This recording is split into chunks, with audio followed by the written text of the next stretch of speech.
Japan. À 180 pieds sous la mer du Nord, le sonar d'une équipe d'enquête a détecté quelque chose qui ne devrait pas exister. Un sous-marin de la Seconde Guerre mondiale intact et identifiable repose dans des océans qui ont été cartographiés et documentés depuis 8 décennies. Lorsqu'ils ont contacté les archives navales à travers l'Europe pour demander une identification, chaque réponse était la même. Pas le nôtre. Les experts en histoire maritime affirment que c'est impossible. Chaque sous-marin perdu pendant la Seconde Guerre mondiale a été comptabilisé. Les dossiers sont exhaustifs, méticuleux, recoupés entre plusieurs nations. Il n'existe pas de sous-marin inconnu de ce conflit. Sauf qu'à présent, il y en a un. À l'été 2023, un navire d'enquête hydrographique norvégien effectuait des opérations de cartographie des fonds marins dans la mer du Nord. Le navire exploité par une entreprise privée sous contrat pour mettre à jour les cartes de navigation travaillait sur la même grille depuis des semaines. L'équipage ne s'attendait à rien d'inhabituel. Ce tronçon d'océan avait été sondé d'innombrables fois. Chaque formation rocheuse, chaque épave, chaque caractéristique du fond marin avait depuis longtemps été cataloguée. À environ 300 mètres au large de la côte norvégienne, le sonar multifaisceau a détecté un contact. La forme était indiscutable pour quiconque familier avec l'archéologie sous-marine. Long cylindrique avec une tour de commandement distinctive s'élevant de la partie centrale. Un sous-marin. L'équipe d'enquête a marqué les coordonnées et est passée à autre chose. Les épaves sont courantes dans ces eaux. La mer du Nord a été un champ de bataille pendant 6 ans durant la Seconde Guerre mondiale. Des centaines de navires ont coulé. Trouver un sous-marin de plus n'était guère une nouvelle. Mais lorsque l'équipe est revenue au port et a commencé à traiter les données, quelque chose semblait anormal. Le géomètre en chef a consulté les bases de données historiques des épaves. Il a recoupé les pertes de sous-marins connus dans cette zone. Rien ne correspondait. Les bases de données ne montraient aucun sous-marin enregistré dans un rayon de 5000 nautiques de cette position. Il a contacté l'administration côtière norvégienne. Ils ont vérifié leur dossier. Pas de correspondance. Il a contacté le bureau hydrographique du Royaume-Uni. Ils ont cherché dans leur vaste base de données de pertes de guerre. Rien ne correspondait. Il a tenté de joindre le Deutsches Schifffahrtsmuseum en Allemagne, l'autorité sur les pertes navales allemandes. Ils n'ont trouvé aucun enregistrement d'un sous-marin coulé à ces coordonnées. Un véhicule télécommandé a été dépêché pour capturer des images. Le véhicule télécommandé a descendu dans l'eau froide et a trouvé le sous-marin reposant sur le fond marin légèrement incliné sur bâbord. 70 ans de croissance marine couvraient la plupart des surfaces, mais la coque restait remarquablement intacte. La tour de commandement était dégagée des sédiments. Les montures de canons de pont étaient visibles. L'arbre d'hélice s'étendait depuis la poupe. Le véhicule télécommandé a tourné autour de l'épave, capturant des heures de vidéo. Lorsque les analystes ont examiné les images, ils ont noté des détails qui se sont avérés critiques. Le sous-marin mesurait environ 70 mètres de long. Il avait un seul canon de pont à l'avant de la tour de commandement. La tour de commandement elle-même affichait un profil distinctif. Et surtout, il n'y avait aucune marque d'identification. Pas de numéro peint sur la coque. Pas d'insigne national. Pas de plaque de constructeur que les caméras pouvaient détecter. Des photographies ont été compilées et envoyées à des historiens navals à travers l'Europe. Les réponses sont revenues en quelques jours. Le sous-marin semblait être allemand, probablement une variante de type Sept, la classe de U-boat la plus courante de la guerre. Mais lorsque les chercheurs ont vérifié les dossiers de perte complets pour les types 7, aucun ne correspondait à cet emplacement ou à cette description. L'amirauté britannique a conservé des dossiers exhaustifs de chaque sous-marin qu'ils ont coulé ou suivi pendant la guerre. Ce sous-marin n'apparaissait pas dans leurs fichiers. Les archives navales allemandes ont documenté chaque U-boat, jamais construit chaque mission, chaque perte. Ce sous-marin ne correspondait à aucun navire non comptabilisé dans leur dossier. Les archives soviétiques ouvertes après la guerre froide n'ont révélé aucun sous-marin manquant dans cette zone. Les dossiers américains, tout aussi complets, ne montraient rien. Dans les 3 mois suivant la découverte, chaque grande archive navale en Europe avait été contactée. Chaque base de données de sous-marins avait été examinée. Chaque piste possible avait été suivie. Et la réponse était toujours la même. Nous n'avons aucun enregistrement de ce navire. Ce n'est pas le nôtre. Les historiens maritimes étaient perplexes. Cela ne devrait pas être possible. La Seconde Guerre mondiale est le conflit le plus documenté de l'histoire humaine. Les pertes de sous-marins en particulier ont été méticuleusement suivies. Les marines avaient besoin de savoir quels bateaux étaient manquants, où ils avaient été signalés pour la dernière fois, quelles avaient été leurs missions. Les familles avaient besoin d'être informées, les gouvernements avaient besoin de responsabilités. Pourtant, voici un sous-marin qui ne correspond à aucun des dossiers revendiqués par aucune nation reconnue par aucune archive, une épave impossible dans une mer bien cartographiée. Le problème impossible. Pour comprendre pourquoi cette découverte est si troublante, il faut comprendre à quel point la tenue des dossiers était rigoureuse pendant la Seconde Guerre mondiale. Ce n'était pas un conflit médiéval lointain où les navires disparaissaient sans laisser de traces. C'était une guerre industrialisée menée par des États-nations bureaucratiques qui documentaient donc tout. La Kriegsmarine allemande tenait des journaux précis de chaque U-boat jamais commandé. Plus de 1150 sous-marins ont été construits. Chacun a reçu un numéro de coque, une date de mise en service et une désignation de chantier de construction. Chacun avait un dossier de service documentant chaque patrouille, chaque commandant, chaque changement d'équipage. Lorsqu'un U-boat était perdu, les circonstances étaient examinées, enregistrées et archivées. Après la guerre, le renseignement allié a passé des années à compiler les dossiers allemands capturés dans des bases de données complètes. La liste des pertes de U-boats n'est pas une spéculation, c'est un fait documenté. La Royal Navy britannique a également tenu des dossiers tout aussi détaillés. Chaque contact avec un sous-marin était enregistré. Chaque attaque était documentée. Chaque destruction confirmée était examinée. Les salles de suivi de l'amirauté traçaient les mouvements des sous-marins allemands à travers l'Atlantique avec une précision qui frôlait l'obsession. Lorsqu'un U-boat devenait silencieux, le renseignement britannique travaillait pour déterminer s'il avait été coulé endommagé ou simplement échappé à la détection. L'analyse d'après-guerre a recoupé les dossiers allemands avec les journaux opérationnels britanniques pour créer une image complète de la guerre sous-marine. Le résultat est une comptabilité historique qui ne devrait laisser aucune lacune. Les chercheurs d'aujourd'hui peuvent vous dire le sort de pratiquement chaque sous-marin ayant servi pendant la Seconde Guerre mondiale. Ils peuvent vous dire où il a coulé quand il a coulé et, dans de nombreux cas, pourquoi il a coulé. Ils peuvent identifier l'équipage, la mission, la dernière position connue. La documentation est exhaustive. Pourtant, le sous-marin dans la mer du Nord ne correspond à aucun de ces dossiers. Et cela crée un problème que les historiens navals disent qu'il devrait être impossible d'expliquer. Chaque U-boat de type Sept jamais construit est comptabilisé. Parmi les 709 sous-marins de type 7 commandés par l'Allemagne, 694 ont été perdus pendant la guerre. Les 15 restants ont été remis ou coulés. Le sort de chacun est documenté. Si ce sous-marin est un type 7, ce que les experts croient en fonction de ses dimensions et de son design, alors il devrait avoir un numéro de coque, un dossier de service et un rapport de perte documenté. Ce n'est pas le cas. Certains chercheurs se sont d'abord demandé si le sous-marin avait pu être mal identifié pendant la guerre.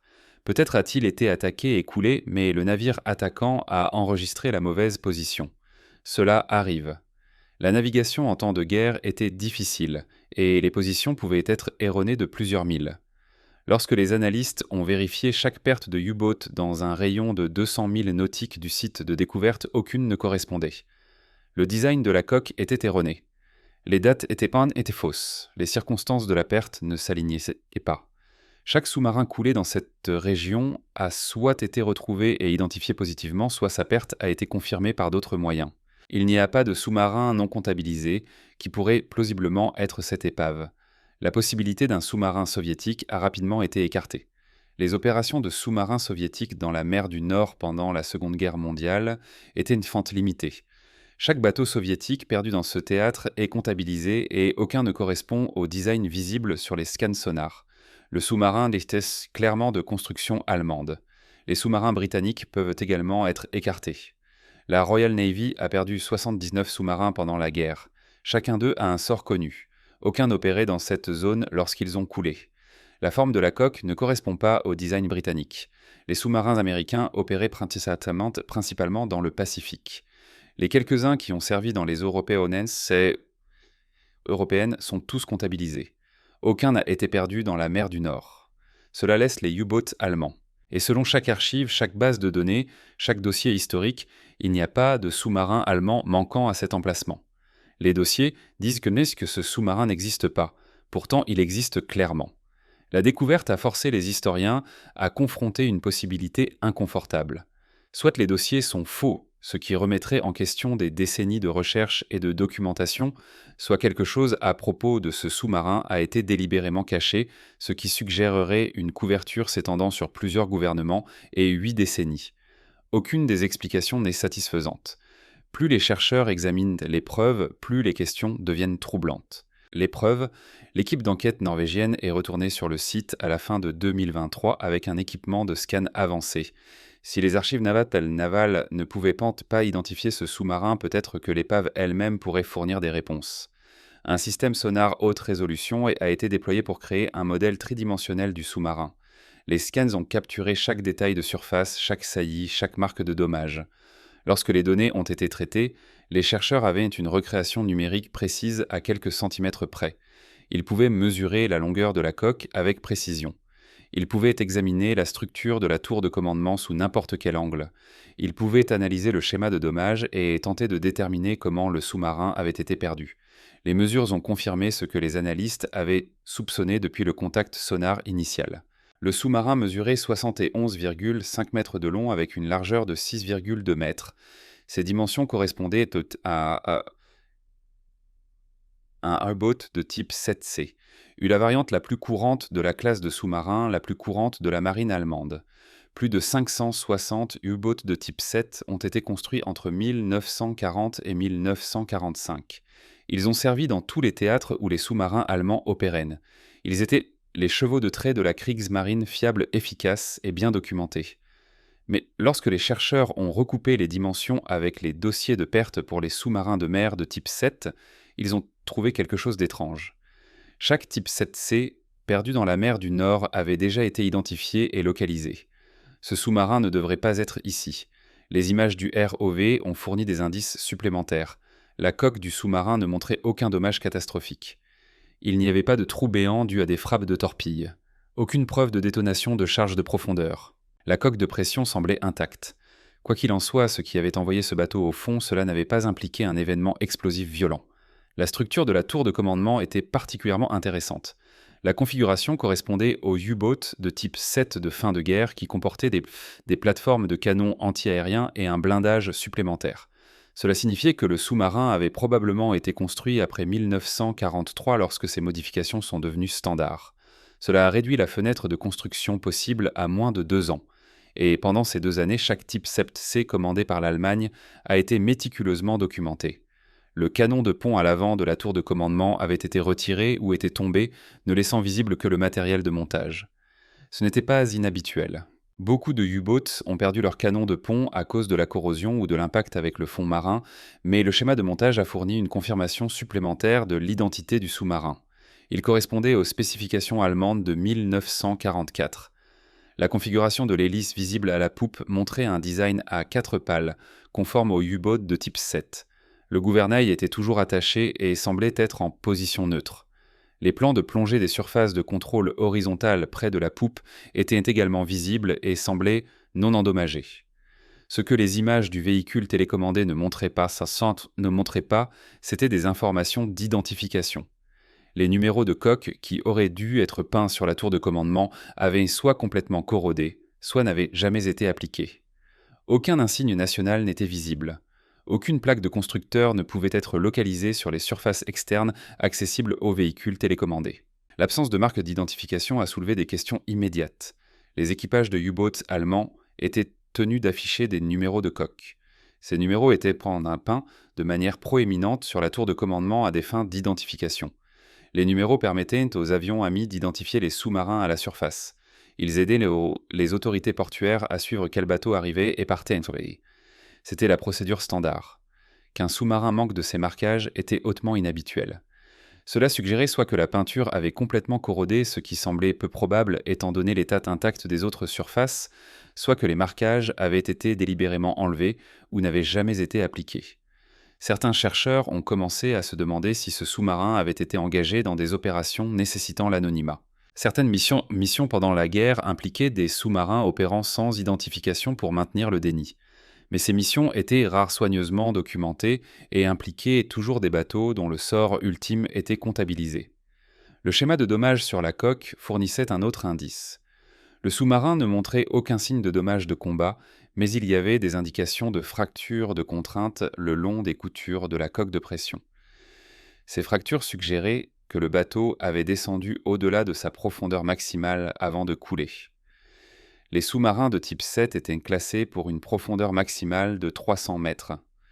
Au-delà, la coque de pression commencerait à céder. Si ce sous-marin avait dépassé sa limite de profondeur, cela pourrait expliquer l'absence de dommages explosifs. L'équipage aurait pu faire descendre le bateau délibérément, tentant d'échapper aux charges de profondeur ou aux navires de surface. S'ils allaient trop profondément, la coque aurait échoué progressivement, inondant les compartiments et envoyant le bateau au fond sans rupture catastrophique. Ce scénario était plausible. Cela s'est produit à d'autres sous-marins pendant la guerre, mais et cela n'expliquait toujours pas pourquoi ce bateau particulier n'était pas dans les dossiers. Chaque U-boat qui a coulé en raison d'un dépassement de profondeur a été documenté. Les circonstances de la perte ne sont pas toujours claires, mais la perte elle-même était enregistrée. Le modèle tridimensionnel créé à partir des scans sonars a été distribué à des experts en sous-marins à travers le monde. Les analystes de l'archive allemande des U-boats l'ont examiné en détail. Ils ont confirmé que le sous-marin était presque certainement un type Sept-C, basé sur chaque caractéristique mesurable, mais ils n'ont pas pu identifier de quel bateau spécifique il s'agissait. Le modèle correspondait parfaitement aux spécifications de conception, mais sans numéro de coque ni autres informations d'identification. Ils ne pouvaient pas le lier à un navire individuel dans leur dossier. Les historiens navals britanniques ont examiné les scans et ont atteint des conclusions similaires. Le sous-marin était allemand de construction tardive variante de type Sept-C, mais sa présence à cet emplacement à ce moment-là ne correspondait à aucune perte connue dans leur base de données étendue. Les preuves étaient claires. C'était un vrai sous-marin à un type Sept-C allemand reposant sur le fond marin dans un endroit où aucun sous-marin de ce type ne devrait exister. Et plus les experts l'examinaient, plus ils étaient convaincus que la réponse ne viendrait pas de l'épave elle-même. La réponse se trouvait quelque part dans les archives historiques que tout le monde insistait à dire étaient complètes. Si vous êtes toujours ici, vous avez vu comment un sous-marin Tso a été trouvé là où aucun dossier ne dit qu'il devrait être, et comment chaque archive en Europe affirme que c'est impossible. Commentez ci-dessous si vous suivez cette enquête. Si vous ne vous êtes pas abonné, veuillez le faire et activez la notification pour ne pas manquer la suite. Votre soutien nous aide à découvrir les histoires que les histoires officielles ont essayé d'effacer. Maintenant, examinons les théories qui pourraient expliquer un sous-marin impossible. La découverte a contraint les historiens à envisager des possibilités qui remettaient en question tout ce qu'ils pensaient savoir sur la documentation de guerre. Le mot découverte est important car il a révélé des lacunes dans ce qui avait été traité comme complet. La première théorie était un simple échec bureaucratique. Peut-être que les dossiers avaient été détruits. Les archives allemandes ont été bombardées pendant la guerre. Certains documents ont été délibérément brûlés par des forces en retraite. Mais la construction de sous-marins impliquait plusieurs entités tenant des dossiers indépendants: chantier naval, bureau d'approvisionnement, installation de formation, commandement naval. Pour qu'un sous-marin disparaisse de toute documentation, cela nécessiterait un schéma de destruction incroyablement improbable. La deuxième théorie était plus sombre. Peut-être que ce sous-marin avait été en mission si sensible que son existence était délibérément cachée. L'Allemagne a mené des opérations secrètes tard dans la guerre, des missions de transport stratégique, des missions d'évacuation, des transferts de technologie. Certaines étaient documentées uniquement au plus haut niveau de commandement. Certaines n'ont peut-être pas été documentées du tout. Mais cacher la construction d'un sous-marin de 71 mètres dans un chantier naval serait extraordinairement difficile. La troisième théorie impliquait des dossiers falsifiés. Peut-être que la documentation existait, mais avait été modifiée après la guerre pour dissimuler des crimes de guerre, des cargaisons pillées ou des circonstances politiquement sensibles. Mais maintenir une telle conspiration à travers plusieurs gouvernements pendant 8 décennies semblait peu plausible. La quatrième théorie était à la fois banale et embarrassante. Peut-être que le sous-marin avait été documenté correctement, mais que les chercheurs avaient cherché dans les mauvais fichiers. Les archives sont complexes. Les documents sont mal classés. Le recoupement échoue. Le sous-marin pourrait exister dans les dossiers, mais rester effectivement invisible aux méthodes de recherche conventionnelles. Chacune de ces théories avait du mérite. Aucune n'expliquait pleinement une épave impossible. Ce que l'analyse judiciaire montre. Lorsque l'équipe norvégienne est revenue sur le site de l'épave début 2024, elle a apporté un équipement conçu pour répondre à des questions que le sonar seul ne pouvait pas traiter. Si les archives ne pouvaient pas identifier ce sous-marin, alors l'analyse judiciaire de l'épave elle-même devait fournir les réponses. Un véhicule télécommandé équipé d'un bras manipulateur a été déployé pour collecter des échantillons physiques. Le véhicule s'est approché de la coque du sous-marin et a gratté des décennies de croissance marine pour exposer du métal nu. À l'aide d'un outil de coupe, il a retiré de petits échantillons d'acier de la tôle de la coque de pression. Ces échantillons ont été ramenés à la surface, préservés dans des conditions contrôlées et envoyés à des laboratoires métallurgiques pour analyse. La métallurgie permettrait aux chercheurs de déterminer quand et où le sous-marin avait été construit. La composition de l'acier variait selon le fabricant, l'époque, la nation. L'acier allemand de 1944 avait une signature chimique différente de celle de l'acier britannique de la même période. Les alliages utilisaient les impuretés présentes, la structure du grain du métal, tous ces facteurs pouvaient être analysés pour déterminer l'origine. Les résultats du laboratoire sont revenus dans les 6 semaines. L'acier était définitivement allemand. La composition correspondait à des échantillons de sous-marins construits à Deutsche Werk à Kiel et à Germania Werft à Kiel entre 1943 et 1945. La teneur en manganèse, les niveaux de carbone, les éléments, traces, toutes étaient en accord avec la construction de sous-marins allemands de fin de guerre. Cette découverte a éliminé la théorie selon laquelle le sous-marin aurait pu être construit par une autre nation et déguisé pour ressembler à un U-boat. L'acier était allemand. La construction était allemande. C'était un sous-marin de la Kriegsmarine. Mais l'analyse métallurgique a également révélé quelque chose d'inattendu. La qualité de l'acier était supérieure à celle typique des sous-marins allemands de fin de guerre. En 1944, l'Allemagne manquait de matériaux de haute qualité. Les sous-marins construits dans les dernières années de la guerre utilisaient souvent de l'acier inférieur avec des niveaux d'impureté plus élevés et une composition d'alliage moins cohérente. Les échantillons de ce sous-marin ne montraient aucun de ces compromis.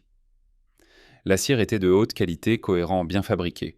Cela suggérait que le bateau avait été construit plus tôt dans la guerre que ne l'indiquait la configuration de la tour de commandement, ou qu'il avait été construit avec des réserves de matériaux stratégiques non disponibles pour la production ordinaire.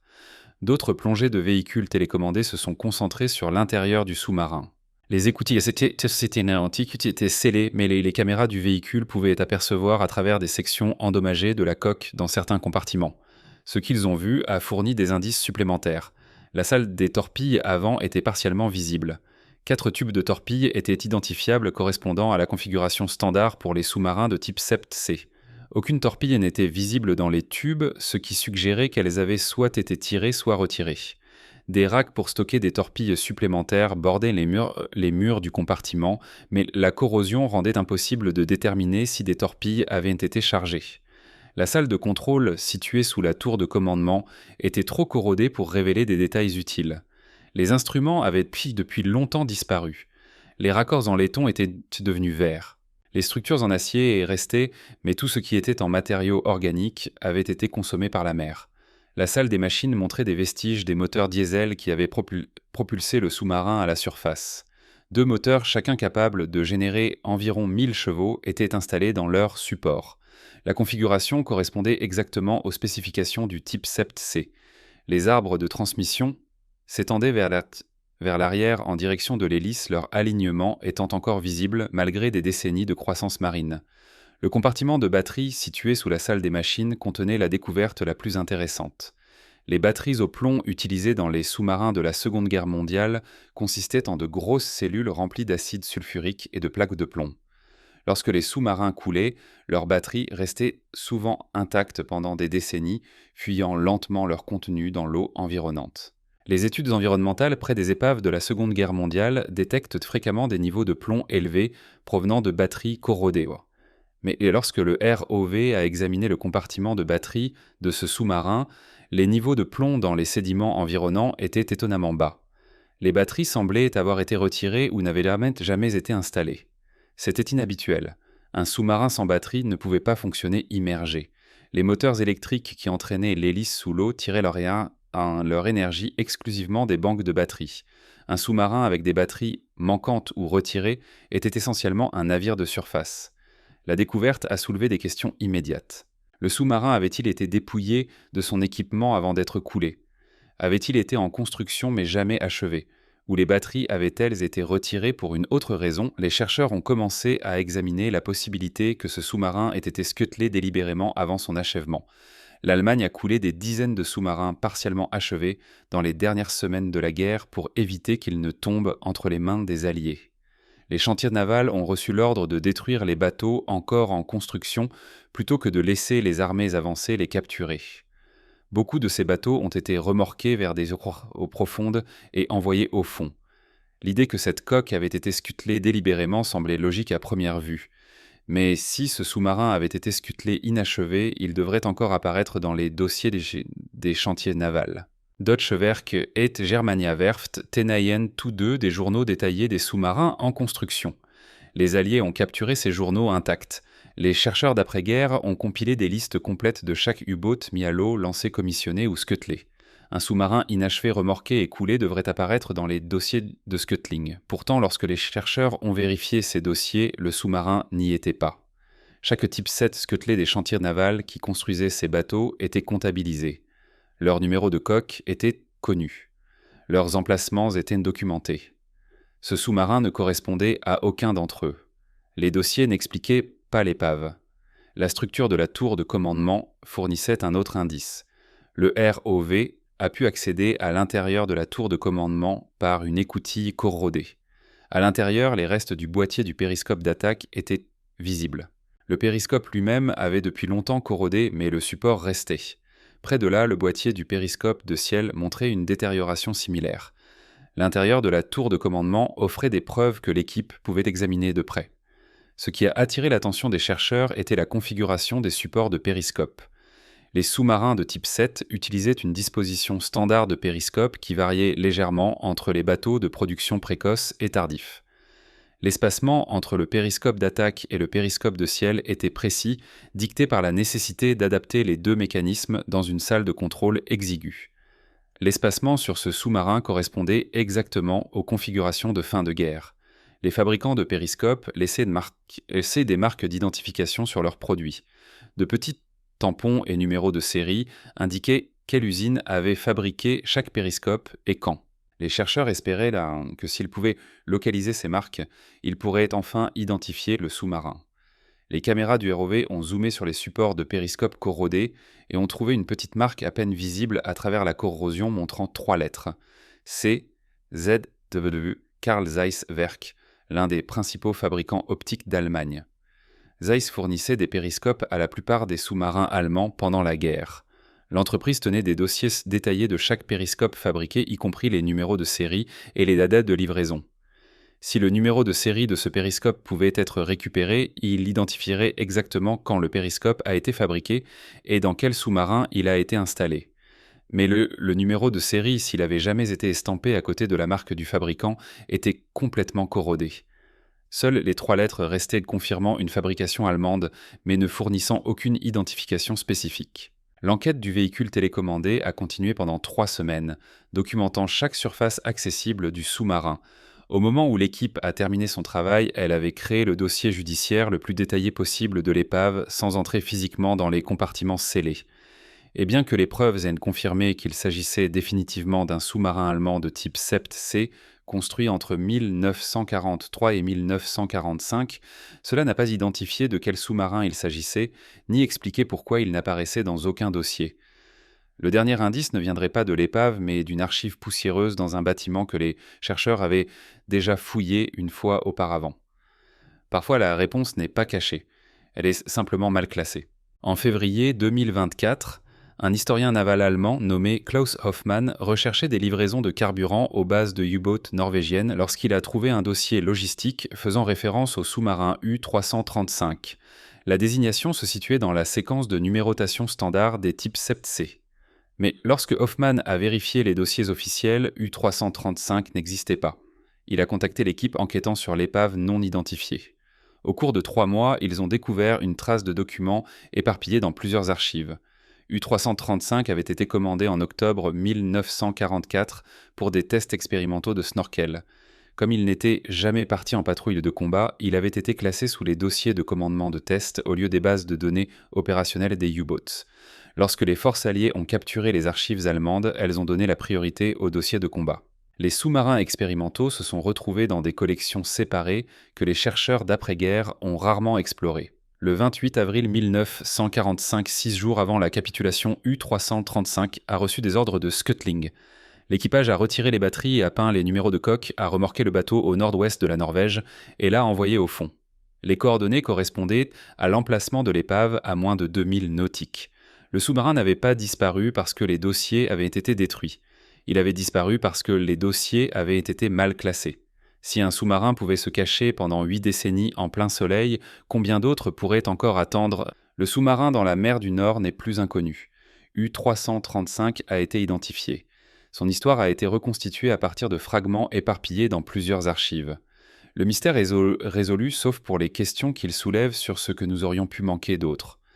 La Seconde Guerre mondiale a produit plus de documentation que tout conflit précédent. Des millions de rapports journaux, ordres et dossiers ont été compilés par des militaires obsédés par la bureaucratie et le contrôle. Nous supposons que cette montagne de documentation a checké est complète, que tout a été catalogué, recoupé, analysé. La découverte de U-335 prouve que cette hypothèse est fragile. Ce sous-marin n'a pas disparu parce que les dossiers ont été détruits. Il a disparu parce que les dossiers ont été mal classés, organisés par des catégories qui avaient du sens en 1945, mais obscurcissaient l'existence du bateau aux chercheurs 78 ans plus tard. Les documents étaient là tout le temps. Ils n'étaient simplement pas là où quelqu'un avait pensé à chercher les. Combien d'autres sous-marins, combien d'autres navires, combien d'autres opérations militaires existent dans un limbo bureaucratique similaire? Combien de dossiers sont mal classés dans des archives attendant que quelqu'un les découvre en recherchant quelque chose de complètement différent? La réponse est inconfortable. Nous ne savons pas. Nous ne pouvons pas savoir. Les archives sont trop vastes. Le système de classement est trop complexe. Les possibilités sont trop nombreuses. Le sonar qui a trouvé U-335 menait une enquête de routine. Les chercheurs qui l'ont identifié enquêtaient sur des livraisons de carburant. Aucun des deux ne cherchait un sous-marin manquant. La découverte a été accidentelle, une combinaison de chance et de persistance. Combien d'autres découvertes attendant des accidents similaires pour se produire? L'océan garde ses secrets tant que nous ne posons pas les bonnes questions. Et parfois, comme le prouve U-335, les secrets ne se trouvent pas du tout dans l'océan.